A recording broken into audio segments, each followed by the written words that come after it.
Vamos retomar aqui a gravação sobre a vida do Dr. Plínio e o combate dele ao progressismo. Nós não estamos gravando história do Brasil e não estamos gravando história da igreja. Mas é a vida pública do Dr. Plínio, a vida do Dr. Plínio baseado em documentos.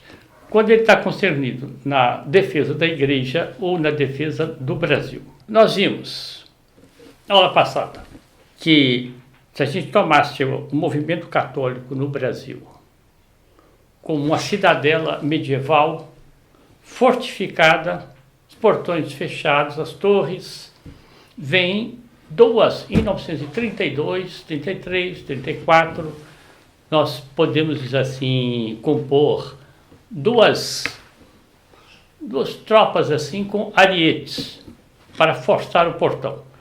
Uma tropa é representada pela ala feminina da mademoiselle francesa Adèle de Launay. Por que ela representa um ariete? Porque ela veio com ideias progressistas. Ela não é francesa, ela é belga. E ideias progressistas, ela teve entradas no Brasil e foi trabalhar junto à aristocracia, as moças da aristocracia de São Paulo. Entrou num colégio muito conhecido, que era o Colégio Dessoiseaux. E como o Dr. Plínio era um líder naquela época, o Dr. Plínio também foi convidado para ser um dos conferencistas nos primeiros congressos que ela fez. Todo mundo que queria entrar em São Paulo no movimento católico procurava o apoio do Dr. Plínio. O Dr. Plínio assistiu e logo percebeu, ela queria uma ação social, chamava-se Instituto de Serviço Social, uma ação social à margem da igreja. Ora, o renascimento católico estava sendo feito com base no catolicismo, nos valores morais, não é?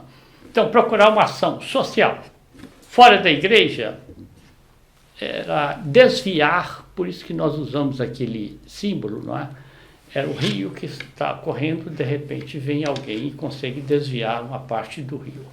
O segundo desvio foi o do professor Robert Garrick, francês. Veio ao Brasil, foi ao Rio de Janeiro, muito bem recebido pelo Tristão de Ataíde, e o Robert Garrick dizia o seguinte, que ele lutou na Primeira Guerra Mundial, portanto, da França contra a Alemanha, e ali havia um congressamento, havia uma união entre os liberais, entre os protestantes, não sei lá se existia protestante, os gallicanos, marxistas também, católicos, todos unidos numa frente da nação francesa contra a Alemanha. Essa experiência dele, disse que foi muito útil. Ele quis fazer isso depois da guerra, nós estamos tratando aqui de 32, não é? Começar essa experiência, então, à margem da igreja, a gente pode fazer uma união. Era também na área social, chamava-se equipes sociais. Fundou essas equipes no Rio de Janeiro, com apoio do Tristão de Ataíde, do Cardeal Leme. Quis fundar em São Paulo, o arcebispo de São Paulo disse não. Nós temos um movimento católico pungente em São Paulo, forte. Nós não vamos dar adesão às equipes sociais. Mesmo assim, o Dr. Plínio fala que ele conseguiu alguns expoentes em São Paulo. O Dr. Plínio teve conversas com o Garrick e perguntou para ele, o seu movimento é católico? Ele disse, cristão. Mas me responda, Garrick, é católico ou cristão? Não, ele é cristão, porque a igreja não deve aparecer. A gente tem que fazer primeiro um trabalho, entendeu? À margem da igreja, depois lá na frente. Então o Dr. Plínio disse, por que razão nós íamos abandonar um movimento católico forte, decisivo, no Brasil, e começar pela beirada, vamos dizer assim, né? Por uma ação social. Bem, então esses são os dois primeiros grupos de arietes. Veio o terceiro, liturgicismo. É o movimento litúrgico. Nós temos aqui dois livros muito bons, livros muito documentados sobre a questão do liturgicismo. Eu já tenho outra projeção, posso mostrar os livros. O primeiro é a vida de Dom Martinho Micheler, escrita pelo Dom Clemente Snar, que foi bispo de Nova Friburgo, um liturgicista desde o tempo de estudante.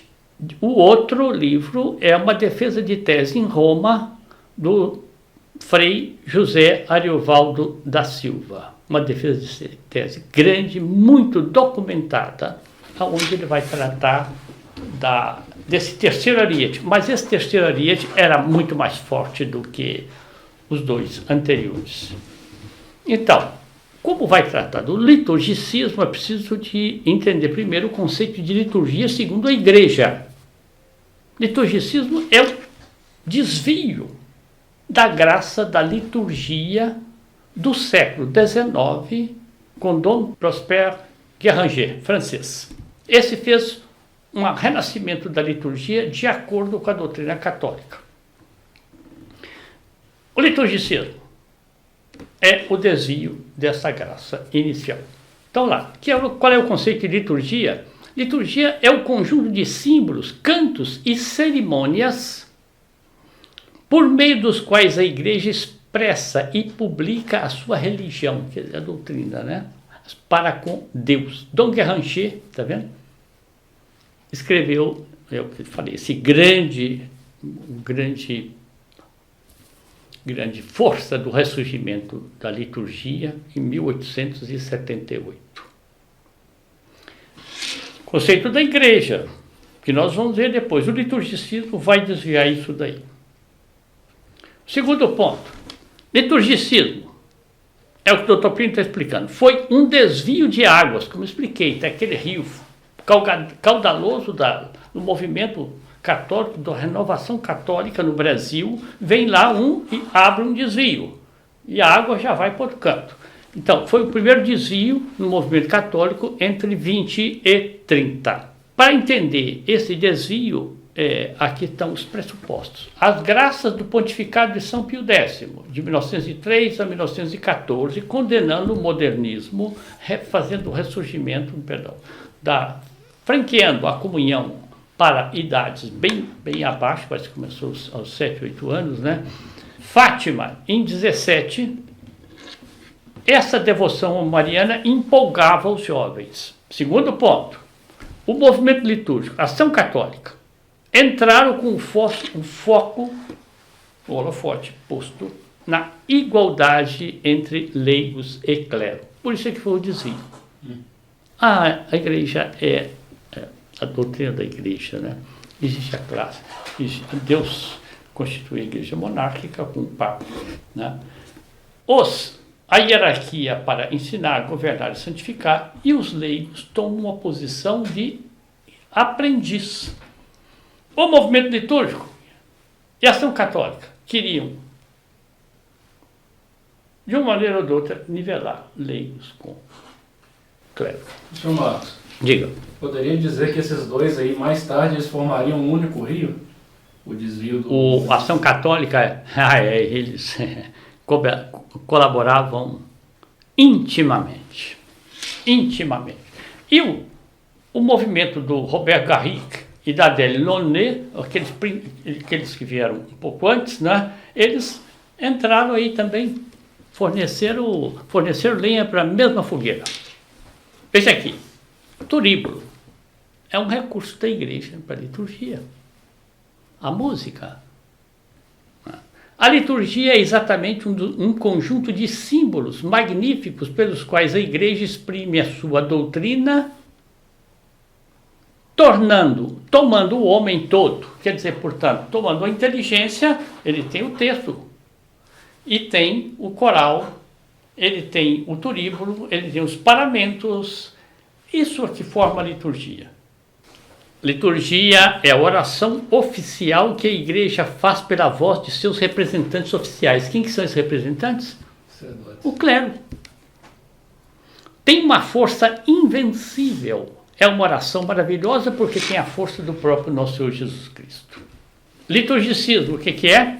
É igualdade na igreja. O movimento litúrgico, que se iniciou na Bélgica e teve o seu principal ponto de referência na abadia alemã de Maria Laach, foi, pelo contrário, entendido como uma irrupção dos leigos na participação ativa na vida da igreja. Está entre aspas, nós vamos daqui a pouco ver quem é que afirmou isso. Irrupção dos leigos na participação ativa na vida da igreja. Olha, essa mentalidade entrou tanto que uma pessoa aí conservadora, que é líder de um grupo aí, e uns dias atrás ela postou lá no grupo: alguém conhece um sacerdote que pode presidir uma missa lá, uma celebração lá não sei aonde? Aí eu escrevi para ela: quem preside alguma coisa é pastor protestante. O padre não preside nada, o padre celebra a missa. Aí disse: é verdade, eu aprendi essa expressão com o pessoal da progressista, né, uns 10 anos atrás, mas realmente é isso mesmo, está errado. Na missa nova eles falam. O que é isso aqui? Isso é consequência do que nós estamos vendo aqui há um século atrás, quase. É isso, presidir. Quer dizer, se tem o padre e um coroinha, ele celebra a missa, ele está presidindo o quê? Nesse caso, então, não pode celebrar a missa se não tiver assistência. Continua. Ação mágica sobre os fiéis. Aí entra o ponto do que é esse liturgicismo. Ação mágica sobre os fiéis. Tem muita relação com certas coisas que ainda estão acontecendo dentro da igreja. Ação mágica. A liturgia, segundo aspas, segundo as novas teses, exerceria sobre os fiéis uma ação mecânica ou mágica tal, se o Dr. Plínio que está afirmando, que tornaria supérfluo qualquer esforço de colaboração entre o homem e Deus. Quer dizer, a vontade fica de lado. Por quê? Porque a liturgia de si opera. Não é o sacramento. O sacramento que opera por si mesmo, né? As práticas piedosas mais comuns e todos os esforços da vontade. O que são as práticas piedosas mais comuns? Terço, meditação, adoração do Santíssimo, né? Exame de consciência, os exercícios espirituais de Santo Inácio estavam sistematicamente desencorajados por serem considerados inúteis ou superados. É o novo poder da liturgia. Estamos falando aqui há quase um século atrás. Bem antes do concílio também, né? O concílio começou em, acho que 62, né? Bem, aí o Dr. Plínio afirma: então, esse liturgicismo é um desvio da restauração litúrgica de Dom Guéranger, Prosper Guéranger, francês, abadia de Solesmes, na França. O movimento litúrgico do século XX, que é isso aqui, não é? 1935, mais ou menos, aparece-nos mais como um desvio do que como um desenvolvimento daquele outro movimento, porque ele poderia perfeitamente, o Renascimento litúrgico de 1930, tomar Dom Guéranger e dar uma continuidade. Mas não foi, não é. Esse que representou Dom Prosper Guéranger, do século XIX, entendia a renovação da vida monástica como um retorno à antiga liturgia romana tradicional, depois das devastações operadas pelo protestantismo e, no seio da própria igreja, pelo galicanismo francês e pelo jansenismo. Eu vou explicar, eu acredito que ele vai tratar aqui. É isso. Então, nós tínhamos a liturgia na Idade Média, esplendorosa. Está aqui. Cluny, Abadia de Cluny, modelo, protótipo, 1910, França. Depois nós temos a restauração por Dom Guéranger, que nós estamos falando, no século XIX. Eu vou dar só rápido aqui um pouquinho do que Cluny. Mosteiro de Cluny, na França, 1910, fundado pelo Beato Bernon, nasceu da ordem beneditina. A liturgia em Cluny foi toda ela modelada exatamente pela regra de São Bento. A regra de São Bento estabelecia com detalhe todo o ofício divino e como ele devia se transcorrer. Tudo feito com esplendor, máximo esplendor possível. Outra coisa, o Dr. Plínio está apontando, que foi praticamente produzida por eles, e Dom Guéranger diz isto inteiramente, totalmente. O ofício cantado, sistematicamente cantado. Então, o ofício, além do Rexus Tonus, ele era cantado. O Rexus Tonus, um dos dois modos. Uma maquetezinha da abadia de Cluny. Cluny foi a alma da Idade Média. Tem artigos do catolicismo explicando um pouco sobre Cluny. Então, vem aqui. Santo Odon, sucessor do fundador, não é? Era um homem que gostava muito de cantar, cantava muito, compunha músicas e tudo mais. Imagina, não tem nada a falar hoje um padre que gosta de cantar, a gente já fica pensando aí no youtuber qualquer que abre um canal com essas músicas. Absolutamente.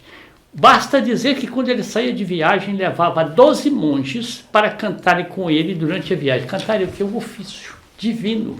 Então, essa foi a Idade Média, que o Dr. Plínio explicou. Com o advento da Revolução, com o galicanismo francês, com o protestantismo, com o jansenismo, essa liturgia, ela definhou, como também o jansenismo veio combater a devoção à Nossa Senhora e tudo mais, né? Isso definhou. Dom Prosper Guéranger, no século XIX, uma grande reação contra a mentalidade igualitária da Revolução Francesa e contra a decadência do clero. Nós tivemos, então, as grandes aparições mariais. A Medalha Milagrosa, La Salette, Lourdes. No pontificado do Papa Pio IX, portanto, século XIX também, Imaculada Conceição, infalibilidade pontifícia. Movimentos leigos católicos começaram a surgir pela primeira vez em apoio à Igreja. França, Inglaterra, Irlanda, Itália, século XIX. Bem, bons, movimentos bons. Então aqui Dom Prosper Guéranger, Solesmes, na França, inicia a restauração da liturgia, 1870 e pouco. Ele restituiu o senso da liturgia, criou o gosto da magnificência litúrgica e o movimento espalhou-se pela Europa. Estamos falando aqui, última parte do século XIX. Pontificado ainda do Papa Beato Pio IX. Então, uma das glórias do pontificado de Pio IX. Está aí a abadia de Dom Guéranger, Solesmes, França. Bonita, hein? Bom, então, como é que isso entrou no Brasil? É o que nós vamos ver agora. Que eu me lembre, são 3 focos que vieram. Principais são esses que ele falou aqui. Ele fala de Maretsu, na Bélgica. Nós tínhamos falado de Maria Laach, na Alemanha. Tem um terceiro, que eu chamo, acho que é Garnstock, também acho que é na Bélgica. Então, vamos lá. No final do pontificado do Papa Leão, no final do século XIX, pontificado, então, do Papa Leão XIII, Leão XIII foi até 1903, não é? Por introdução Pio X. Então, vem aí começaram os inovadores do movimento litúrgico. Maretsu, na Bélgica. Veja aqui, que coincidência a gente passa rápido. O Brasil teve aquela perseguição religiosa e tudo mais, não é? Mas, ele está dizendo, em 1895, chega um grupo de monges. A restauração beneditina no Brasil se inicia 17 de agosto de 1895. Restauração.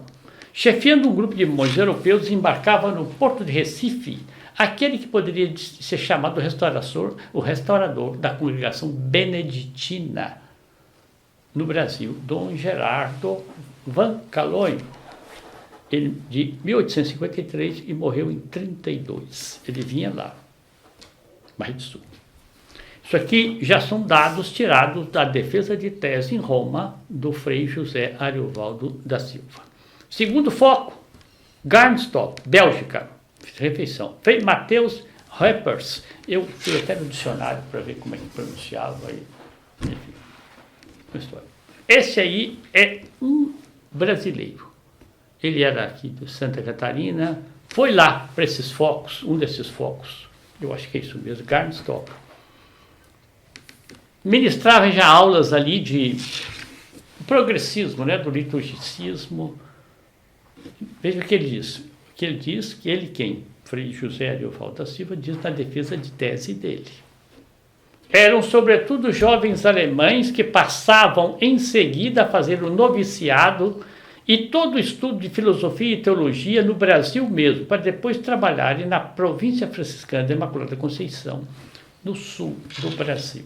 Parece até que era um monte de míssil já apontado para o Brasil. Eu acho que é isso, por isso que é impressionante. Vieram aqueles dois primeiros, o lado masculino, o lado feminino, né, que eu vi, a Adèle Launay e o Garrick. Primeiro, mas aqui agora não, já começa uma artilharia mais pesada. Então, continua. Pois bem, em Garnstock, 1923, já naquela época, Frei Martin Ruppers ministrava conhecimentos de aprofundamentos litúrgicos para esses moços brasileiros que tinham ido para lá, baseando-se sobretudo nas obras do Padre Pio Parche, não tem nada a ver com o Padre Pio. Fui ver também, por isso que eu disse que a minha outra pesquisa estava mais completa do que essa. Ele também era já o início do liturgicismo. Terceiro foco, Maria Lack, na Alemanha, bem citado nas obras nossas, inclusive nas obras que tratam de biografias do Dr. Plínio. O Sr. Abel trata bastante disso daí também. Então vamos lá. Frei Martin Ruppers esteve 6 vezes em Maria Lack, 1892, entrando em contato direto com a vida litúrgica daquela comunidade. Porque o Dr. Plínio explicou, aquilo que já tinha começado na Bélgica, outros lugares, na Alemanha, até 30 mais ou menos não tinha chegado no Brasil. Foi a partir daí que começou a chegar os ecos. Por outro lado, muitos desses jovens moços feitos, já imbuídos das ideias e realizações do movimento litúrgico, iam para Garnstock entusiasmados com a liturgia. Não é a liturgia de Dom Guéranger, não. É essa liturgia mágica. E com tal espírito passavam para o noviciado no Brasil, entusiasmados com o canto gregoriano, imbuído de conhecimentos litúrgicos novos.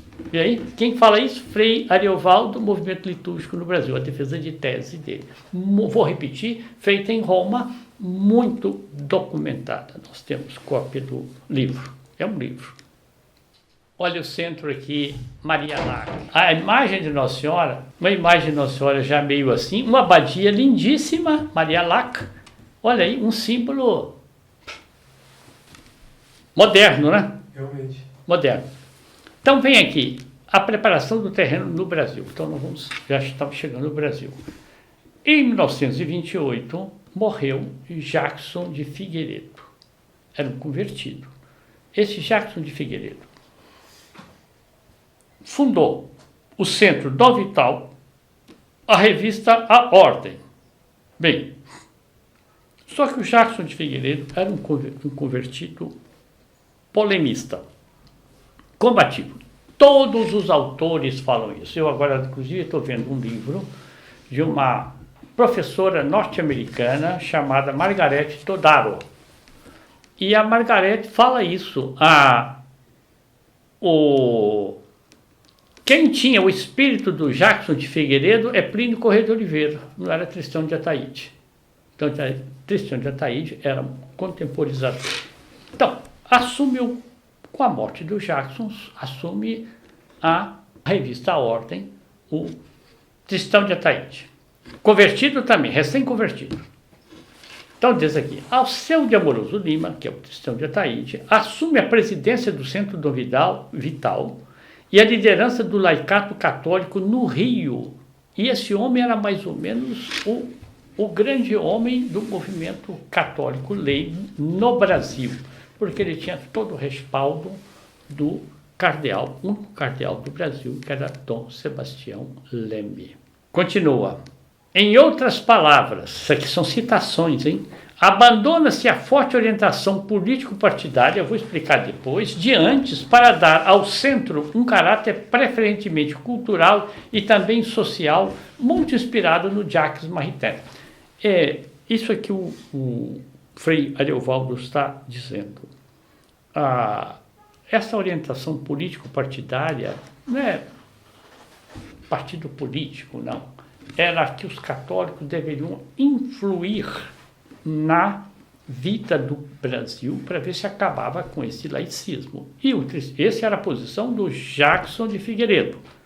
Jackson de Figueiredo, inclusive, chegou a propor a existência de a criação de um partido católico.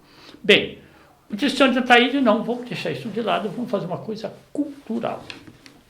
Por isso que ele está dizendo que houve uma rotação. Bom, 2 palavras aí sobre o Jacques Maritain, no qual o Tristão de Ataíde se inspirou. Filósofo francês do século XX, foi um mentor e propulsionador da colaboração com os comunistas, chamava-se política da mão estendida, na França. Da democracia cristã do Estado laico. Teve grande influência sobre a elite de esquerda católica no Brasil. Seu livro, Os Direitos do Homem e a Lei Natural, tem como base o que é a libertação. Nós estamos falando aqui de 1930, 1940, a gente vai no Legionário e nós vemos lá o padre Arlindo Vieira, jesuíta, fazendo artigos contra essas ideias do Maritain. O Dr. Pinho Correia de Oliveira combatendo o Jacques Maritain.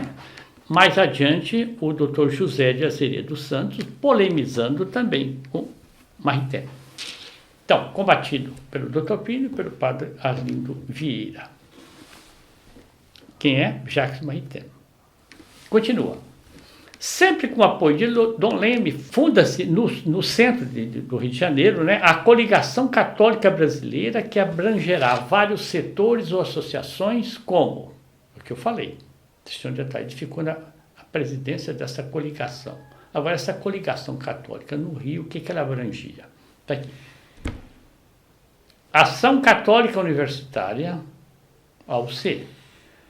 A Confederação dos Operários Católicos, as equipes sociais, o Instituto Católico de Estudos Superiores, a Associação de Bibliotecas Católicas, a Confederação de Imprensa Católica, a Liga Eleitoral Católica. Isso tudo estava juntado sob a presidência do Tristão de Ataíde.